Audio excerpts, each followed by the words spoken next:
Hello everyone, আপনাদের স্বাগত জানাচ্ছি। আমি নিলয় আপনাদের দেখানোর জন্য এখন আমি রুয়াংছড়ির জাদুমণি ত্রিপুরা পাড়ায়। আর এখন আমি বসে আছি এই পাড়ার উসুই ব্রু বয়স্ক মহিলাদের সাথে। আপনারা দেখতে পাচ্ছেন আমার ডানে বামে যে বাড়িগুলো আছে, এই বাড়িগুলো সবই উসুই ব্রু ত্রিপুরা জাতিসত্তার মানুষদের বাড়িঘর। আপনারা দেখতে পাচ্ছেন এই তিন বয়স্ক মহিলাদের, এরা হচ্ছে উসুই ব্রু ত্রিপুরা জাতিসত্তার মানুষজন। এই হচ্ছে তাদের ট্রেডিশনাল ড্রেস। খুবই ভালো লাগলো তাদের দেখে। এবং আপনারাও যদি দেবদাখুমে ঘুরতে আসেন তাহলে আপনারা নিশ্চয়ই এই জাদুমণি ত্রিপুরা পাড়ায় ঘুরতে ভুলবেন না। আর এই রকম ট্রেডিশনাল ড্রেস কিন্তু আর সচরাচর দেখা যায় না। এই জাদুমণি ত্রিপুরা পাড়ায় এসে আমি এই বয়স্ক তিন মহিলাদেরকে দেখতে পেলাম। আর এই তিন বৃদ্ধ মহিলাদের আপনারা যে দেখতে পাচ্ছেন, এরা কিন্তু তিনজনই হিন্দু ধর্ম অবলম্বী। এরা হিন্দু ধর্ম পালন করছে। আর ওনার ছেলে সন্তান বা মেয়েরা ওরা সবাই খ্রিস্টান ধর্ম গ্রহণ করছে ওনারা বলছিল। আপনারা দেখতে পাচ্ছেন কি চমৎকার ওদের ট্রেডিশনাল ড্রেসগুলো। ওরা একে একে ওদের ড্রেস পরিচয় করে দিচ্ছে আমাকে। চলুন তাহলে আপনাদেরকে আরও ঘুরিয়ে দেখাই সামনের দিকগুলো। তাহলে আপনারা সাথেই থাকুন, সঙ্গে থাকুন এবং দেখতে থাকুন এই ভিডিওটি। আপনারা দেখতে পাচ্ছেন এই নতুন রাস্তা তৈরি করা হচ্ছে। এটি হচ্ছে একেবারে দেবতাখুম পর্যটন স্পটে চলে যাবে এই নতুন রাস্তাটি। হয়তো বা এই রাস্তা মেরামত হতে বা সম্পূর্ণ তৈরি হতে আরও কয়েক মাস লেগে যাবে। তখন আপনারা অনায়াসেই সেই পর্যটন স্পট দেবতাখুমে চলে যেতে পারবেন কোনো পায়ে ট্রেইল ছাড়া। আপনারা দেখতে পাচ্ছেন আমার পাশে যারা দাঁড়িয়ে আছে ওরা হচ্ছে উসুই ব্রু ত্রিপুরা জাতিসত্তার মানুষজন। আর এই হচ্ছে এই পাড়ার দৃশ্যগুলো আপনারা দেখতে পাচ্ছেন। এখানে অসংখ্য বাড়িঘর আছে উসুই ব্রু ত্রিপুরা জাতিসত্তার মানুষদের। আপনারা দেখতে পাচ্ছেন এই বাড়িঘরগুলো কিন্তু ত্রিপুরা জাতিসত্তার বাড়িঘর। আমার ডানে বামে যে বাড়িগুলো আপনারা দেখতে পাচ্ছেন এইগুলো সবই ত্রিপুরা উসুই ব্রু ত্রিপুরা জাতিসত্তার মানুষদের বাড়িঘর। আজকে আপনাদেরকে একে একে সব দেখাবো। আপনারা দেখতে পাচ্ছেন ওই দেখা যাচ্ছে একটা মাচা বাড়ি। এই মাচা বাড়ি হচ্ছে এই পাড়ারই বসবাসরত উসুই ব্রু ত্রিপুরা জাতিসত্তার মানুষদের মাচা বাড়ি। আর বিশেষ করে আরেকটা কথা না বললেই নয়, ত্রিপুরা জাতিসত্তার মানুষগুলো যারা প্রত্যন্ত অঞ্চলে বসবাস করে থাকেন তারা কিন্তু মাচাঘর তৈরি করে বসবাস করে থাকেন। মাচা করে থাকতে বেশি স্বাচ্ছন্দ্য বোধ করেন এই প্রত্যন্ত অঞ্চলে বসবাস করা ত্রিপুরা জাতিসত্তার মানুষগুলো। আর এই মাচা গড়কে এই উসুই ব্রুরা তোলাগিনাং নখ বলে থাকেন। আপনারা দেখতে পাচ্ছেন আমি এখন একেবারে এই জাদুমণি ত্রিপুরা পাড়ার মধ্যেখানে আছি, হেঁটে যাচ্ছি নতুন রাস্তা ধরে।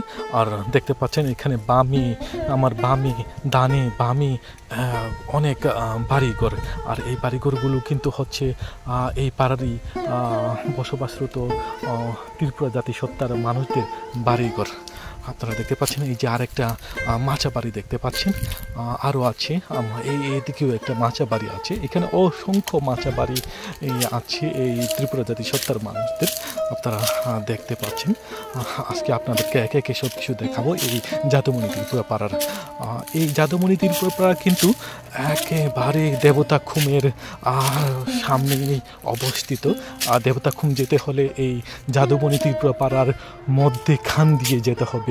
আর হয়তো বা কয়েক মাস পরে একেবারে গাড়ি দিয়ে যাওয়া যাবে দেবতাখুম মেন স্পটে। আর এখন যে রাস্তা দিয়ে যাচ্ছে দেবতাখুমে, ওই রাস্তাটা হচ্ছে অন্য রাস্তা। আর এটি হচ্ছে নতুন রাস্তা তৈরি হচ্ছে। আর এখানে আপনারা দেখতে পাচ্ছেন একটা পাড়া কেন্দ্র। এই পাড়া কেন্দ্র কিন্তু এই পার্বত্য অঞ্চলে প্রত্যন্ত অঞ্চলে বা পাড়া কেন্দ্র স্থাপন করা হয় এই পাড়ার ছোট ছোট বাচ্চাদের পড়াশোনা করানোর জন্য বা পড়ালেখা করানোর জন্য। আপনারা দেখতে পাচ্ছেন এখানে আরেকটা বাড়ি আছে। এইভাবে এই যে আরেকটা বাড়ি আছে এখানে মাচা বাড়ি, অনেক সুন্দর মাচা বাড়ি আপনারা দেখতে পাচ্ছেন। অনেক আমার ধানে দেখতে পাচ্ছেন অনেক বাড়িঘর আছে। এটাও এই উসুই ব্রু ত্রিপুরা জাতিসত্তার মানুষদের বাড়িঘর। আর এই রাস্তার একেবারে শেষে আরও ত্রিপুরা পাড়া আছে, উসুই ব্রু ত্রিপুরা জাতিসত্তার মানুষদের পাড়া আছে, আরও 4-5টা পাড়া আছে। আর এই রাস্তাটি শেষ হবে দেবতাখুম পর্যটন স্পটটাই। আপনারা দেখতে পাচ্ছেন এদিকে আরেকটা মাচা বাড়ি আছে। এই মাচা বাড়ি দেখতে অনেক সুন্দর, আপনাদেরকে দেখাচ্ছি এই মাচা বাড়িটি। এই মাচা বাড়ির উপরে আরও বাড়ি আছে। আপনারা দেখতে পাচ্ছেন এই মাচা বাড়িতে রাখা আছে একটা তুরুং বা জুড়ি, এটা বাংলায় জুড়ি বলা হয়, আর চাকমা ভাষায় তুরুং বলে, আর ত্রিপুরাকে নখাই বলে। এটা বিভিন্ন কাজে ব্যবহার করা হয়, বিভিন্ন মাল বহনে বা জমে ফলাদি তোলার জন্য বা বহন করার জন্য ব্যবহার করা হয়। আপনারা দেখতে পাচ্ছেন এখানে একটা পানির কল আছে। এটি আসলে অনেক দূর থেকে জিরির মুখ থেকে আনা হয়েছে এখানে। এই অঞ্চলে আদিবাসীরা কি করে কি জিরি যেখানে আছে জিরির মুখটাই পাইপ লাগিয়ে পানি নিয়ে আছে যার যার ঘর বাড়িতে। আপনারা দেখতে পাচ্ছেন এখানে জ্বালানি কাঠ রাখা আছে, হয়তো আরও সংগ্রহ করেছে। বর্ষাকালে যেহেতু জ্বালানি কাঠ পাওয়া খুবই দুরূহ ব্যাপার, ভিজা থাকে বা অনেক দূর দূরান্ত থেকে আনতে হয়, সময় আনা অসম্ভব বলে এখানে ওরা এনে সংগ্রহ করে রাখছে। আপনারা দেখতে পাচ্ছেন অনেক এই পাড়া থেকে উঁচু উঁচু পাহাড় দেখা যায়। আমি এই পাড়ার একেবারে শেষ প্রান্ত থেকে আবার ফিরে যাচ্ছি অন্য সাইডটায় আপনাদের দেখানোর জন্য। এখন আপনারা দেখতে পাচ্ছেন এই পাড়ারই এক উসুই দাদা, উনি বাঁশ থেকে বেত বানাচ্ছে। মনে হয় এই বেত দিয়ে উনি কোনো একটা করবে। উনি বলছে এই বেত দিয়ে নাকি উনি বড় জুড়ি বানাবে, যা তাদের কথায় নখাই বলা হয়। আমাদের দেখানোর জন্য ওনার ওয়াইফ সেই বড় জুড়িটি নখাইতে নিয়ে আসছে। আর এই বড় জুড়িটি কী জন্য বানানো হচ্ছে, এই জুড়ি দিয়ে কি করবে, সেটা এই দিদি আমাদেরকে বলছে। এই বড় জুড়ি দিয়ে নাকি ওনারা জিরি থেকে পানি আনবে, আর পাহাড় থেকে জ্বালানি কাঠ সংগ্রহ করবে বা বিভিন্ন মালপত্র বহন করার জন্য এই বড় জুড়িটির দরকার।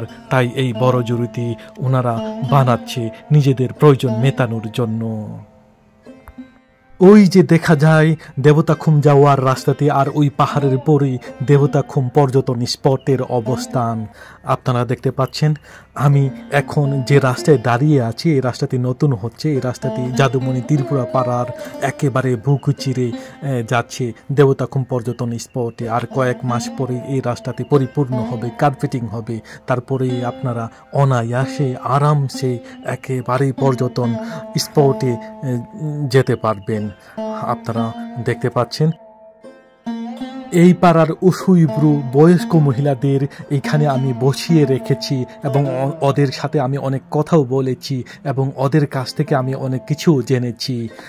ওদের ট্রেডিশনাল ড্রেস দেখে আমার অনেক ভালোও লেগেছে। তাহলে আজ এ পর্যন্তই, আবারও দেখা হবে অন্য কোথাও অন্য কোনো জানা অজানার পথে প্রান্তরে। আপনারা যে যেখানেই থাকুন ভালো থাকুন, সুস্থ থাকুন, এই কামনাই শেষ করছি। Tata, bye bye.